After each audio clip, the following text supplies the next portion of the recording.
जो आपला कट्टर शत्रू आहे तो चांगला मित्र होऊ शकतो आणि जो चांगला मित्र आहे तो कट्टर शत्रू होऊ शकतो.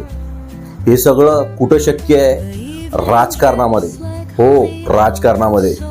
आणि त्याचा अनुभव तुम्हाला बऱ्याचदा आला असेल, पण या छोट्याशा व्हिडिओतून नक्कीच येईल. हा व्हिडिओ खूप वेळेस पाहिला असेल, पण परत एकदा पहा आणि हो, कमेंट करा.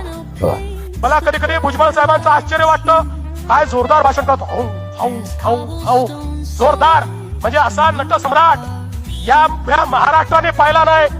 आणि काय सांगतात, मला जेलमध्ये टाका, मी जेलमध्ये जायला तयार आहे, मला यांनी जेलमध्ये टाकलं. अरे भुजबळ साहेब, तुम्ही स्वातंत्र्य संग्राम सैनिक म्हणून नाही जेलमध्ये टाकलं, भारताच्या स्वातंत्र्याकरता लढले म्हणून जेलमध्ये नाही टाकलं, कुठे नाशिक करता आंदोलन केलं म्हणून जेलमध्ये नाही टाकलं. तुम्हाला जेलमध्ये टाकलं तुम्ही भ्रष्टाचार केला म्हणून. A few years later. Chhagan Bhujbal एक ज्येष्ठ नेते आहेत. देशातला ओबीसींचा आवाज म्हणून भुजबळ साहेबांकडे पाहिलं जातं आणि म्हणून राष्ट्रवादी काँग्रेस पक्षाने भुजबळ साहेबांना पुन्हा मंत्रिमंडळामध्ये घेण्याचा निर्णय केला. आम्ही देखील त्याचं स्वागत केलेलं आहे. मला असं वाटतं की व्यक्तींबद्दल वेगवेगळ्या लोकांची वेगवेगळी मतं असू शकतात.